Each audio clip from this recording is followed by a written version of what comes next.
PS. ഗുഹ എന്ന archaeologist പറഞ്ഞിരിക്കുന്നത് ഇന്ത്യയിലെ ജനങ്ങളില്ലേ ഏറ്റവും കൂടെ വൈവിധ്യമാർന്ന ഇത്രയും ജനങ്ങള് ലോകത്തിന്റെ ഏതൊരു രാജ്യത്തും ഇത്രയും വൈവിധ്യമാർന്ന ജനങ്ങളെ ഒരുമിച്ച് താമസിക്കുന്ന ഒരു സ്ഥലം ലോകത്ത് എവിടെയില്ല. അപ്പൊ അതുകൊണ്ട് തന്നെ അദ്ദേഹം പറഞ്ഞത് ഇന്ത്യ എന്ന് പറയുന്ന ഒരു എത്നിക് മ്യൂസിയം എന്നാണ്. ഓക്കെ, ഇപ്പൊ ജസ്റ്റ് ഒരു എക്സാമ്പിൾ ഞാൻ പറയണേ. ഇപ്പൊ ചൈനയിൽ നമ്മളൊരു സ്കൂളിൽ പോകണമെന്ന് പറഞ്ഞു കഴിഞ്ഞാൽ ഏകദേശം ഒരു 90% പേരും ഏകദേശം ഒരേ മുഖമുള്ള പിള്ളേരായിരിക്കും. ശ്രദ്ധിച്ചിട്ടുണ്ടാ?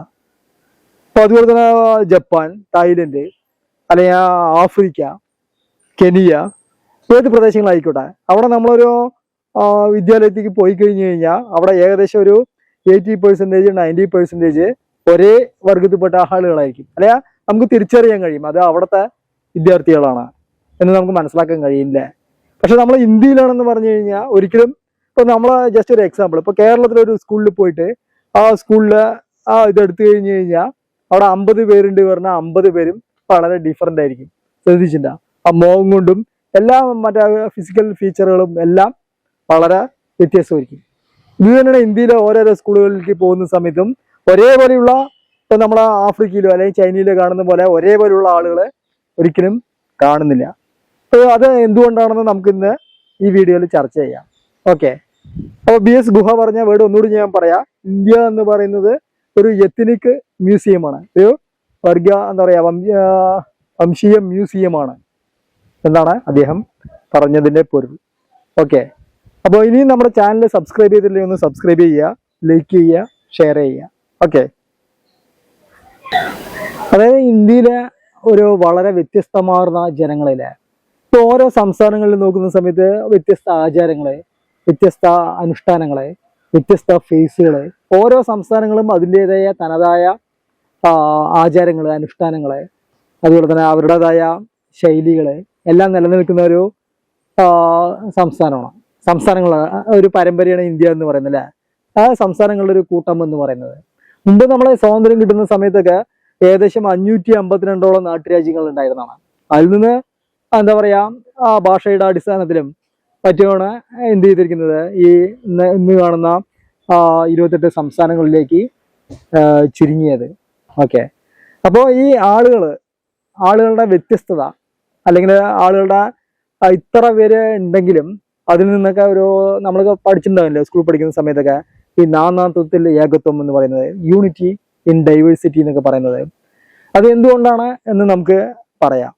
ഇപ്പൊ ഫോർ എക്സാമ്പിൾ പറഞ്ഞു കഴിഞ്ഞാൽ ഇപ്പൊ നമ്മളെ ചരിത്ര ഇതിൽ പറയുന്നത് ഏകദേശം നമ്മുടെ ഇവിടെയുള്ള ആളുകൾ എന്ന് പറയുന്നത്, ഇപ്പൊ ചരിത്രം ആരംഭിക്കുന്നത് നിങ്ങൾ കേട്ടിട്ടുണ്ടാവും, നിങ്ങൾ പഠിച്ചിട്ടുണ്ടാവും. അതായത് ഹാരപ്പൻ കൾച്ചർ എന്ന് പറയുന്നത്, അതായത് BC 3500 മുതൽ ഉള്ള കാലഘട്ടം അല്ലെ.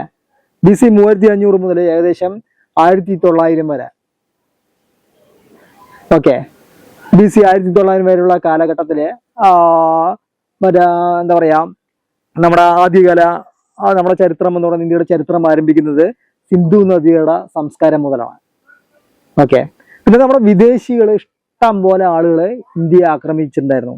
അപ്പൊ ഇന്ത്യ എന്ന് പറയുന്ന രാജ്യം ഒരിക്കലും അങ്ങോട്ട് കയറി ഒരു രാജ്യത്തെയും അറ്റാക്ക് ചെയ്തിട്ടില്ല. അപ്പൊ ഏതെങ്കിലും രാജാക്കന്മാരെന്ന് പറയുന്നത് അവിടെ പോയിട്ട് അറ്റാക്ക് ചെയ്തിട്ടൊന്നുമില്ല. ഇപ്പൊ ഇന്ത്യയിലെ അക്രമകാരികളെ ഇങ്ങോട്ട് വന്നിട്ട് ഇവിടെ ആക്രമിക്കുകയും പിന്നീട് ഇന്ത്യൻ മണ്ണിൽ ലയിച്ചു ചേരുകയാണ് ചെയ്തിട്ടുണ്ടായിരുന്നത്. ഇപ്പൊ ജസ്റ്റ് ഫോർ എക്സാമ്പിൾ എന്ന് പറഞ്ഞു കഴിഞ്ഞാൽ ഇപ്പൊ ഹാരപ്പൻ കൾച്ചറിന് ശേഷം അടുത്ത ഇതെന്ന് പറയുന്നത് ആര്യന്മാരുടെ ആക്രമണമാണ് അല്ലെ, കേട്ടിട്ടുണ്ടാവും. ഇപ്പൊ BC 1900 ശേഷം മധ്യേഷ്യയിൽ നിന്ന് വന്നു. അതുപോലെ തന്നെ ഏകദേശം 1500 ആകുമ്പോഴേക്കും അവർ ഏകദേശം നോർത്ത് ഇന്ത്യയുടെ ആ ഭാഗങ്ങളിലൊക്കെ കംപ്ലീറ്റ് സ്പ്രെഡായി. അപ്പൊ ഓട്ടോമാറ്റിക്കായിട്ട് ഹാരപ്പൻ കൾച്ചറിന് ശേഷം വന്ന ആര്യന്മാരെന്ന് പറയുന്നത് അവര് ഇവിടെ സ്പ്രെഡായ സമയത്ത് ഓട്ടോമാറ്റിക്കായിട്ട് അവിടെ എന്ത് സംഭവിക്കും, ഇവിടെ വന്ന് സെറ്റിലായി. വേറെ സ്ഥലത്ത് നിന്ന്, മധ്യേഷ്യ പറയുന്ന സ്ഥലത്ത് നിന്ന് അവരിവിടെ വന്ന് സെറ്റിലായ സമയത്ത് ഓട്ടോമാറ്റിക്കായിട്ട് ഇവിടുത്തെ കൾച്ചറായിട്ട് അവർ മിങ്കിൾ ചെയ്യാൻ തുടങ്ങി. മീൻസ് അപ്പൊ വീണ്ടും അവിടെ മാട്രിമോണിയൽ അലയൻസ് ആ കാലഘട്ടത്തിൽ വന്നിട്ടുണ്ടായിരുന്നു. ഇപ്പൊ പറഞ്ഞുകൊണ്ടിരിക്കുന്നത് BC 1500 കാലഘട്ടത്തിലാണ്. അപ്പൊ വീണ്ടും അവിടെ അടുത്ത സന്തതികൾ എന്ന് പറയുന്നത് അവിടെ മിക്സിങ് ആയി വന്നിട്ടുണ്ടാവും. പിന്നെ അതിനുശേഷം ഇഷ്ടംപോലെ ആക്രമണകാരികളില്ലേ നമ്മള് കേട്ടിട്ടുണ്ടാവും. അപ്പൊ അതിനുശേഷം ഈ ബുദ്ധ പീരീഡ്, ചൈന പീരീഡ്, അതുപോലെ തന്നെ മറ്റേ എന്താ പറയാ ധാരാളം മറ്റേ യൂറോപ്യൻസ്, ഇപ്പൊ അറബികള് അല്ലെ, അപ്പൊ ഇന്ത്യയെ തേടി ഒരുപാട് പേര് എന്താ ട്രാവലിംഗ് ചെയ്ത് ഇന്ത്യൻ മണ്ണിലേക്ക് വരികയും അവസാനം ഇവിടെ തന്നെ ഒരുപാട് മാട്രിമോണിയൽ അലയൻസ് അവരിവിടെ ഉണ്ടാക്കുകയും ചെയ്തു. ഇപ്പൊ ഫോർ എക്സാമ്പിൾ ഇപ്പൊ അലക്സാണ്ടറിന്റെ ആക്രമണം അല്ലെ, അലക്സാണ്ടറിന്റെ ആക്രമണത്തിൽ അലക്സാണ്ടറിന്റെ ഭടന്മാര് ഒരുപാട് ഇവിടെ മാട്രിമോണിയൽ അലയൻസ് ഒക്കെ ഉണ്ടാക്കിയിട്ടുണ്ട്. ഇവിടെ കൊണ്ടുപോയിട്ടില്ലെന്ന് മാത്രമേ ഉള്ളൂ ആളുകളെ. ഇവിടെ ഒരുപാട് സന്തതി പരമ്പരകൾ ഉണ്ടാക്കിയിട്ടുണ്ട്.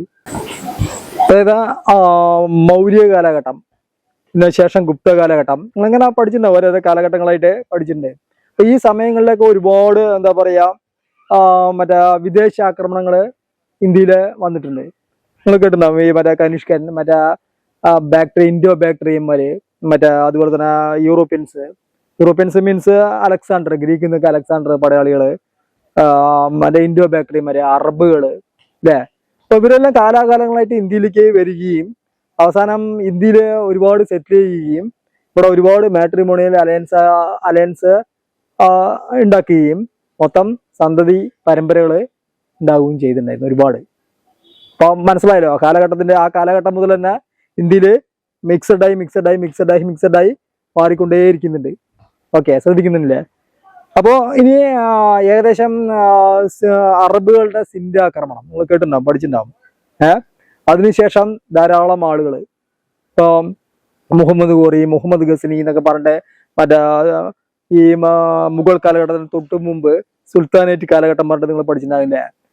അവരെല്ലാം ഇവിടെ ഇന്ത്യയിലേക്ക് വന്നു വരികയും ഇന്ത്യയില് ഒരു ഭാഗത്ത് സെറ്റിൽ ചെയ്യുകയും അവിടുത്തെ ഇന്ത്യക്കാരെ ഭരിക്കുകയും ലാസ്റ്റ് ഇന്ത്യയിൽ നിന്ന് തന്നെ ഈ മാട്രിമോണിയൽ അലയൻസ് ഉണ്ടാക്കുകയും മൊത്തം ഇതാവുകയും ചെയ്തു.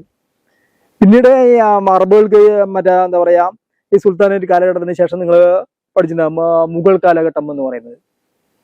ആ മുഗൾ കാലഘട്ടത്തില് ആദ്യം ആക്രമിക്കാൻ വന്ന ബാബർ പിന്നീട് ഇന്ത്യയിൽ തന്നെ സെറ്റിൽ ആകുകയാണ് ചെയ്തിട്ടുണ്ടായിരുന്നത്. ഓക്കെ, പിന്നീട് അതിനെ തുടർന്നുള്ള അദ്ദേഹത്തിന്റെ പിൻഗാമികൾ അവിടെ എന്ത് സംഭവിച്ചു? അവിടെ വീണ്ടും മാട്രിമോണിയൽ അലയൻസിലൂടെ വീണ്ടും ആളുകള് മിശ്ര വിവാഹങ്ങളും വളരെയേറെ പ്രോത്സാഹിപ്പിച്ചിട്ടുണ്ടായിരുന്നു. ഇപ്പൊ ഫോർ എക്സാമ്പിൾ ഇപ്പൊ മുഗൾ കാലഘട്ടത്തിലെ ഒരു പ്രധാനപ്പെട്ട ഒരു ചക്രവർത്തിയായിരുന്നു മറ്റേ അക്ബർ എന്ന് പറയുന്നത്, മഹാനായ അക്ബർ എന്നൊക്കെ അറിയപ്പെടുന്നത് അല്ലെ. അദ്ദേഹത്തിന്റെ മെയിൻ പോളിസി എന്ന് പറയുന്നത് തന്നെ മിശ്ര വിവാഹമായിരുന്നു. അദ്ദേഹം ഏകദേശം ഒരു 54ഓളം വിവാഹങ്ങൾ കഴിച്ചിട്ടുണ്ട്. ഓക്കെ, അതിൽ 13 ഹിന്ദു യുവതികളൊക്കെയാണ് നിങ്ങൾ കേട്ടിട്ടുണ്ടാവും. അപ്പൊ അദ്ദേഹത്തിന് അറിയാം എന്താ അറിയാ, അതായത് ഒരു മിക്സഡ് ഇതിലൂടെ ഇന്ത്യ എന്ന് പറയുന്നത് ഒരുപാട് വൈവിധ്യമാർന്ന രാജ്യങ്ങളും വൈവിധ്യമാർന്ന ആളുകളും ഉള്ള ഒരു പ്രദേശമാണെന്ന് ആൾക്ക് അറിയായിരുന്നു. അപ്പൊ ഇവിടെ ഒരു കൂട്ടം ആളുകളെ പിണക്കി കഴിഞ്ഞിട്ട് ജീവിക്കാൻ ഒരിക്കലും കഴിയില്ല. അപ്പൊ മാട്രിമോണിയൽ അലയൻസിലൂടെ മാത്രമേ കൂടുതൽ ശക്തമാക്കാൻ പറ്റുള്ളൂ എന്നുള്ള ബോധം അക്ബറിനുണ്ടായിരുന്നു. പിന്നീട് നമ്മളെ വന്നിട്ടുണ്ടായിരുന്ന ഇപ്പൊ യൂറോപ്യൻസ് ഇല്ലേ, ആദ്യ കാലഘട്ടത്തിലെ പോർച്ചുഗീസുകാർ നമ്മൾ പഠിച്ചിട്ടുണ്ടാവും. ഈ പോർച്ചുഗീസുകാരുടെ മെയിൻ പോളിസി എന്ന് പറയുന്നത് തന്നെ മിശ്ര വിവാഹമായിരുന്നു. അവർ മിശ്ര വിവാഹം വളരെയേറെ പ്രോത്സാഹിപ്പിക്കുകയും അവരുടെ സന്തതി പരമ്പരകളെ ഒരുപാട് ഉണ്ടാക്കിയിട്ടുണ്ട്. നമ്മളിന്ന് ഫോർട്ട് കൊച്ചിയിലൊക്കെ പോയി കഴിഞ്ഞു കഴിഞ്ഞാൽ ഏകദേശം ആളുകൾ നോക്കിയാൽ തന്നെ നമുക്ക് അറിയാം അല്ലെ. ഒന്നാമത് ഒരു വിദേശ ലുക്ക് ഉണ്ടാവും, കുറച്ച് മലയാളി ലുക്കുമായിട്ട് മിക്സഡ് എക്കോണമി എന്നൊക്കെ പറയില്ലേ, മിക്സഡ് എക്കോണമി എന്നല്ല, ഇത് മിശ്ര ഇതായിരിക്കും. എന്തുകൊണ്ടാണ്? അന്നത്തെ ആളുകളുടെ പിൻതലമുറകൾ തന്നെയാണ്. അപ്പൊ അങ്ങനെ കാലാകാലങ്ങളെ പിന്നെ അവര് വന്ന് പോയതിനു ശേഷം ഇപ്പൊ ഒരുപാട് പേര് ഇല്ലേ.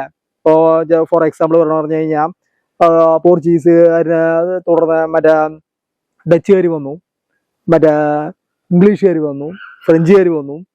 ഇഷ്ടംപോലെ അവിടെ വീണ്ടും എന്താണ് മാട്രിമോണിയൽ അലയൻസുകളും വീണ്ടും ഒരുപാട് ബന്ധങ്ങള് അവിടെ വന്നു കഴിഞ്ഞു. ഓക്കെ, പിന്നെ അവസാനം ബ്രിട്ടീഷുകാർ പോയതിനു ശേഷം ഏകദേശം അപ്പൊ അത്ര ഈ ഹാരപ്പൻ കൾച്ചർ മുതൽ ഏകദേശം ബ്രിട്ടീഷ് കാലഘട്ടം കഴിയുന്നത് വരെ എത്ര ആളുകള്, എത്ര വിദേശികള് ഇന്ത്യ ആക്രമിച്ചിട്ടുണ്ടാവും, അവരെവിടെ സെറ്റിൽ ആയിട്ടുണ്ടാവും, എത്ര സന്തതി പരമ്പരകൾ ഉണ്ടാക്കിയിട്ടുണ്ടാവും, എത്ര മാട്രിമോണിയൽ അലയൻസുകൾ ഉണ്ടാക്കിയിട്ടുണ്ടാവും. അതിന്റെ എല്ലാം ആകെ തുകയാണെന്ന് നമ്മളെ ഇന്ത്യയിൽ കാണുന്ന ജനങ്ങൾ എന്ന് പറയുന്നത്. അപ്പൊ നമ്മൾ ഇന്ന ഒരു വർഗം എന്ന് പറഞ്ഞിട്ട് ഇപ്പോ ഇന്നത്തെ കാലഘട്ടത്തിൽ ഓരോ ആളുകൾ പറയാറുണ്ടല്ലോ, ഞാൻ ഇന്ന വർഗത്തിൽപ്പെട്ട ആളാണ്, അല്ല ഇന്ന ജാതിയിൽപ്പെട്ട ആളാണ്, അല്ല ഇന്ന മതത്തിൽപ്പെട്ട ആളാണ്. അതിലൊന്നും യാതൊരുവിധ ഒരു ഇതുമില്ല. ഓക്കെ, ഇത് കാലാകാലങ്ങളായിട്ട് തിരിഞ്ഞു മറിഞ്ഞ് എന്താ പറയാ അലയൻസ് എന്താ പറയാ ചെയ്ത് അവസാനത്തെ ഒരു ആകെത്തുകയാണ് ഇന്ന് ഇന്ത്യയിൽ കാണുന്ന ജനങ്ങൾ എന്ന് പറയുന്നത്. ഓക്കെ, അതാണ് നമ്മൾ ആദ്യം പറഞ്ഞ ആ പോയിന്റ്. അതായത് ചൈനയിലേക്ക് പോകണമെന്ന് പറഞ്ഞാൽ ഏകദേശം ഒരു 80% കുട്ടികളും ഏകദേശം ഒരേപോലെ ആയിരിക്കും. തായ്ലൻഡിലാണ് പറഞ്ഞാൽ ഏകദേശം അതേപോലെ ആയിരിക്കും. അല്ലെങ്കിൽ ആഫ്രിക്കയിലാണ് പറഞ്ഞാൽ അതേപോലെ ആയിരിക്കും.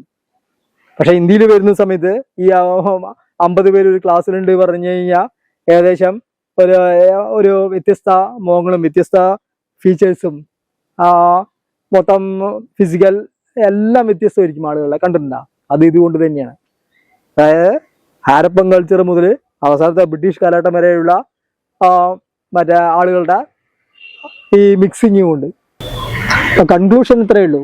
അതായത് ഇന്ത്യയിലെ ഏറ്റവും കൂടുതൽ വൈവിധ്യമാർന്ന ആളുകളല്ലേ, അതിൻ്റെയൊക്കെ ഇത് ഏകദേശം ഒരു 10 മിനിറ്റ് പറഞ്ഞു തരേണ്ട കാര്യമല്ല, എങ്കിലും ഇപ്പോൾ ഏകദേശം ഒരു ചെറിയ ധാരണ കിട്ടിയെന്ന് വിചാരിക്കുന്നു. അതായത് ഹാരപ്പൻ കൾച്ചർ മുതൽ പിന്നീട് വന്ന ബ്രിട്ടീഷ് കാലഘട്ടം വരെയുള്ള കാലഘട്ടത്തിലെ ഒരുപാട് മാട്രിമോണിയൽ അലയൻസിലൂടെയും മറ്റും അല്ലാതെ തന്നെ ഒരുപാട് മിക്സഡ് സംഭവിച്ചിട്ടുണ്ട്.